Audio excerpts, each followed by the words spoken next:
Class MCom final business administration का paper CP1 human resource management.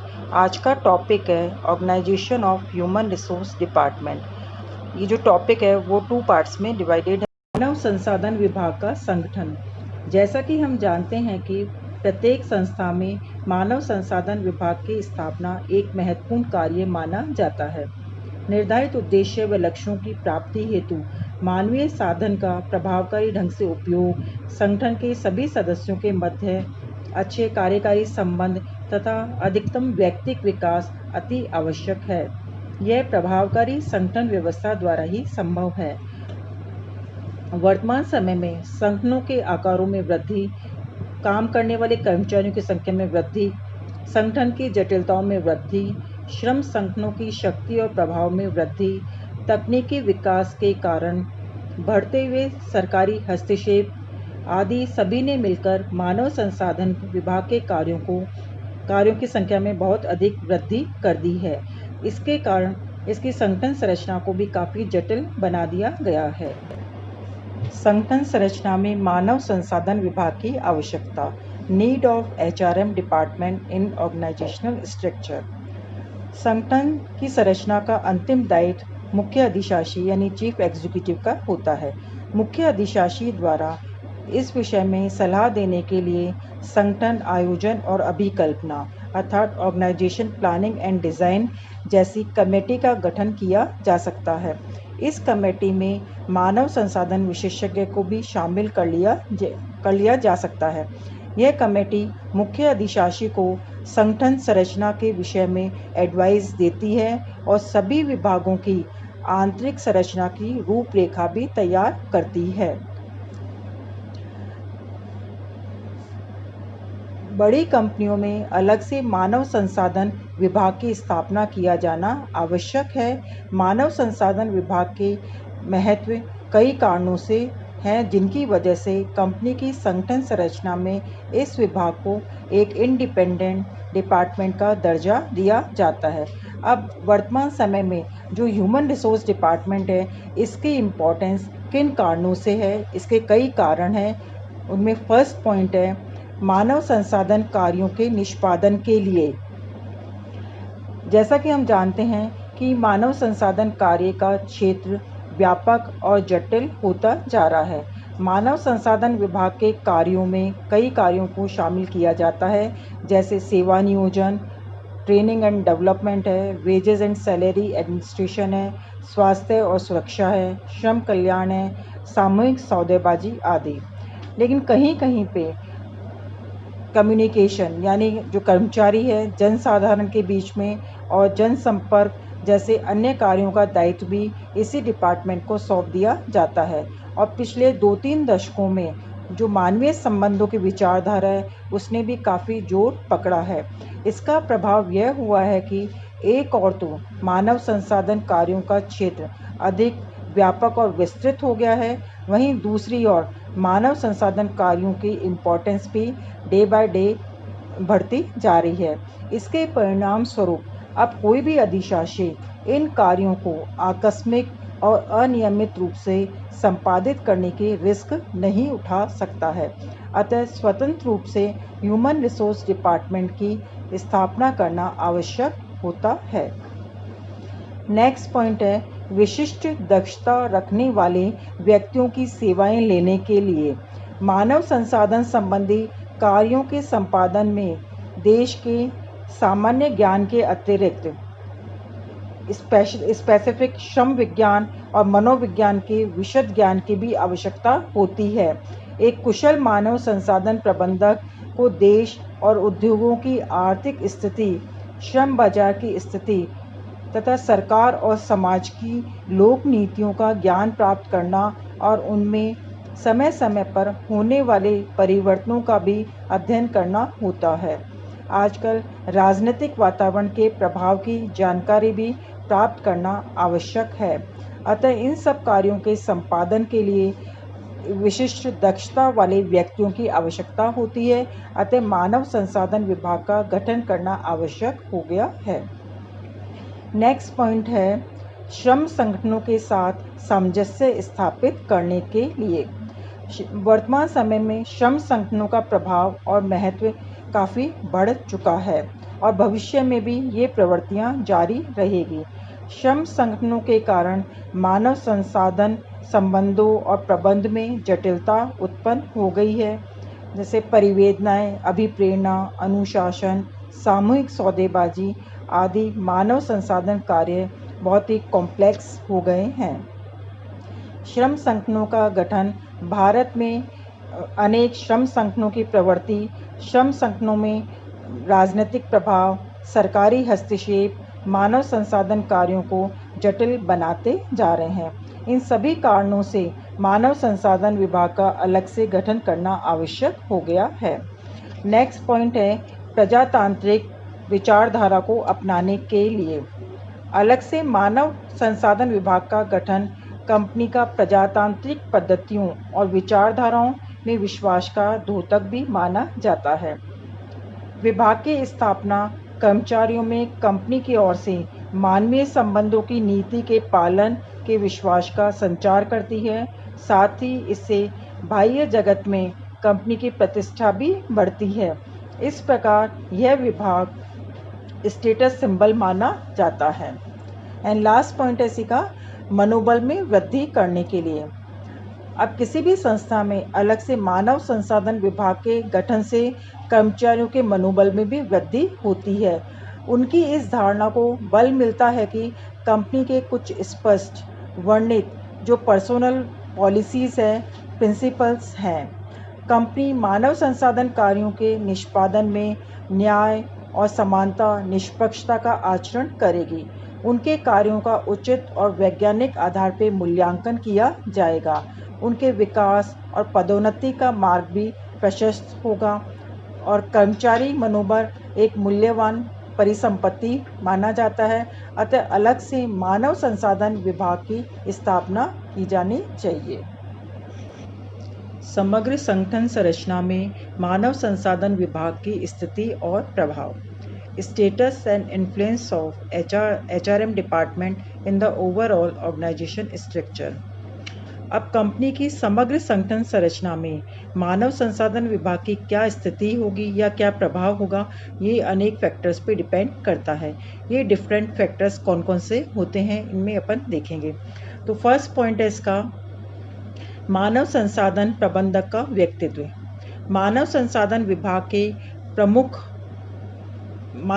विभाग का प्रमुख कार्य काफ़ी हद तक समग्र संगठन संरचना में विभाग की स्थिति और प्रभाव पर निर्भर रहता है। यदि प्रबंधक में पेशे संबंधी योग्यता काफ़ी हाई लेवल की होती है तो निश्चय ही कंपनी के शीर्ष अधिकारी को अपनी योग्यता से प्रभावित कर लेगा। पेशे संबंधी योग्यता के अतिरिक्त प्रबंधक को अपने पेशे में रुचि और लगन, कर्तव्य निष्ठा, उत्साही प्रकृति और उत्तरदायित्व ग्रहण करने की प्रवृत्ति आदि कुछ गुण हैं जो विभाग के स्तर को ऊंचा उठा सकते हैं तथा कंपनी में विभाग के जो इफेक्ट है, जो प्रभाव है, उसको बढ़ा सकते हैं। नेक्स्ट पॉइंट है मुख्य अधिशासी की अभिरुचि। कंपनी के जो शीर्ष अधिकारी, जो हाई लेवल अथॉरिटी है, उसकी प्रवृत्ति मानव संसाधन विभाग के स्तर और प्रभाव को काफ़ी सीमा तक प्रभावित करते हैं। यदि हाई लेवल अथॉरिटी मानव संसाधन कार्यों को इम्पोर्टेंस देता है, वह स्वयं अपने वर्तमान पद पर पहुंचने से पूर्व मानव संसाधन क्षेत्र में कार्य कर चुका है, तो उसका जो पिछला अनुभव मानव संसाधन विभाग और प्रबंधक के रूप में सुखद रहा है, तो उसे इस क्षेत्र में हो रही शोध और अन्वेषण के निष्कर्षों का महत्व मालूम है, तो निश्चय ही समग्र संगठन संरचना में मानव संसाधन विभाग को एक उच्च स्थान प्रदान किया जाएगा। इसके विपरीत स्थिति होने पर मानव संसाधन विभाग संगठन संरचना में ऊंचा स्थान होगा। समग्र संगठन संरचना में मानव संसाधन विभाग की स्थिति और प्रभाव। Status and influence of HRM department in the overall organisation structure. अब कंपनी की समग्र संगठन संरचना में मानव संसाधन विभाग की क्या स्थिति होगी या क्या प्रभाव होगा, ये अनेक फैक्टर्स पे डिपेंड करता है। ये डिफरेंट फैक्टर्स कौन कौन से होते हैं इनमें अपन देखेंगे। तो फर्स्ट पॉइंट है इसका मानव संसाधन प्रबंधक का व्यक्तित्व। मानव संसाधन विभाग का प्रमुख कार्य काफ़ी हद तक समग्र संगठन संरचना में विभाग की स्थिति और प्रभाव पर निर्भर रहता है। यदि प्रबंधक में पेशे संबंधी योग्यता काफ़ी हाई लेवल की होती है तो निश्चय ही कंपनी के शीर्ष अधिकारी को अपनी योग्यता से प्रभावित कर लेगा। पेशे संबंधी योग्यता के अतिरिक्त प्रबंधक को अपने पेशे में रुचि और लगन, कर्तव्य निष्ठा, उत्साही प्रकृति और उत्तरदायित्व ग्रहण करने की प्रवृत्ति आदि कुछ गुण हैं जो विभाग के स्तर को ऊंचा उठा सकते हैं तथा कंपनी में विभाग के जो इफेक्ट है, जो प्रभाव है, उसको बढ़ा सकते हैं। नेक्स्ट पॉइंट है मुख्य अधिशासी की अभिरुचि। कंपनी के जो शीर्ष अधिकारी, जो हाई लेवल अथॉरिटी है, उसकी प्रवृत्ति मानव संसाधन विभाग के स्तर और प्रभाव को काफ़ी सीमा तक प्रभावित करते हैं। यदि हाई लेवल अथॉरिटी मानव संसाधन कार्यों को इम्पोर्टेंस देता है, वह स्वयं अपने वर्तमान पद पर पहुंचने से पूर्व मानव संसाधन क्षेत्र में कार्य कर चुका है, तो उसका जो पिछला अनुभव मानव संसाधन विभाग और प्रबंधक के रूप में सुखद रहा है, तो उसे इस क्षेत्र में हो रही शोध और अन्वेषण के निष्कर्षों का महत्व मालूम है, तो निश्चय ही समग्र संगठन संरचना में मानव संसाधन विभाग को एक उच्च स्थान प्रदान किया जाएगा। इसके विपरीत स्थिति होने पर मानव संसाधन विभाग संगठन संरचना में उच्च स्थान से वंचित रह सकता है। नेक्स्ट पॉइंट है कंपनी का वातावरण। कंपनी और उद्योग की परंपरा और वातावरण भी काफ़ी सीमा तक मानव संसाधन विभाग की स्थिति को प्रभावित करते हैं। कंपनी की रीति नीति, व्यवसाय के सिद्धांत, कंपनी और उद्योग की कर्मचारियों के प्रति व्यवहार, कर्मचारियों का शैक्षणिक स्तर, श्रम संगठनों की स्थिति, श्रम शांति या अशांति, कर्मचारियों के स्वास्थ्य और सुरक्षा संबंधी आवश्यकताएं, कंपनी और उद्योग का पुराना इतिहास आदि कई फैक्टर्स है जो कंपनी के समग्र संगठन संरचना में मानव संसाधन विभाग की स्थिति और उसके प्रभाव को निर्धारित करने में सहायता करते हैं। लास्ट पॉइंट है कंपनी का आकार। कंपनी का आकार यानी साइज ऑफ कंपनी मानव संसाधन विभाग की स्थिति और प्रभाव को काफ़ी हद तक प्रभावित करता है। अब यदि कंपनी का आकार छोटा भी हो सकता है, मध्य भी हो सकता है या बड़ा भी हो सकता है। अब यदि कंपनी का आकार छोटा है तो कंपनी इस कार्य के लिए यानी मानव संसाधन से संबंधित कार्यों को निष्पादित करने के लिए अंशकालीन भी नियुक्ति कर सकती है या अथवा किसी अन्य प्रबंधक को इस अन्य कार्यों के साथ मानव संसाधन संबंधी कार्य सौंप सकती है। यानी कहने का तात्पर्य यह है कि अगर छोटी संस्थाएं हैं तो वहाँ मानव संसाधन कार्यों को करने के लिए कोई अलग से डिपार्टमेंट नहीं स्थापित होता है। फलतः ऐसी संस्थाओं में जो मानव संसाधन प्रबंधक भी नहीं होता है।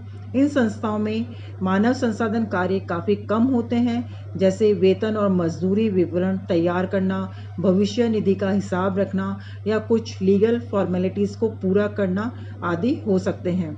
अतः ऐसे छोटे मोटे कार्यों को सामान्यतः जो अन्य प्रबंधक है उन अन्य प्रबंधकों को सौंप दिए जाते हैं।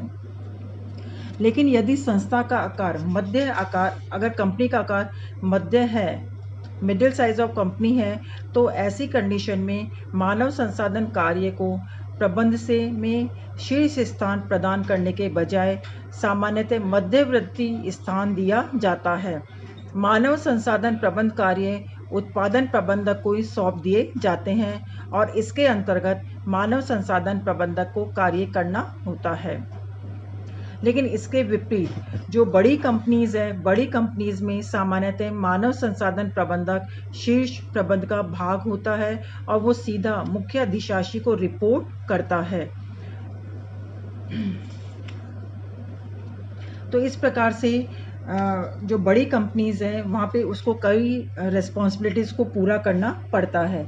एक और तो वह अपने जो डिपार्टमेंट है उनकी रिस्पॉन्सिबिलिटीज़ को निभाता है, लेकिन वहीं दूसरी ओर जो उच्च प्रबंधक है उनको सेवी वर्गीय मामले या जो मानव संसाधन संबंधी मामले हैं उन पर अपनी विशिष्ट सलाह भी उपलब्ध कराता है। या हम कह सकते हैं कि यह विभाग एक और तो कर्मचारियों का recruitment, selection, training, development, promotion, demotion, wages and salary administration, labour relations इत्यादि कई इम्पोर्टेंट कार्य करता है। वहीं दूसरी ओर जो हायर अथॉरिटी है उनको मानव संसाधन संबंधी कार्यों और मामलों के संबंध में नीतियां बनाने में भी सलाह देता है।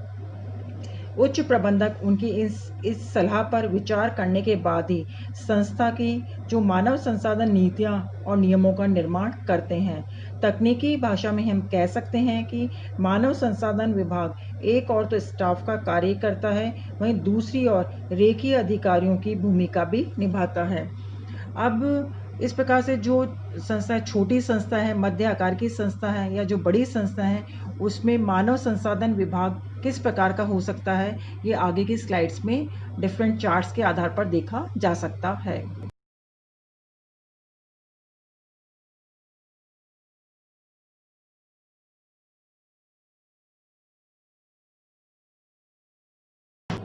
तो इस प्रकार से आज का टॉपिक यहीं पे ख़त्म होता है। बाकी मानव संसाधन विभाग का जो संगठन है, इसका सेकंड लेक्चर नेक्स्ट क्लास में होगा।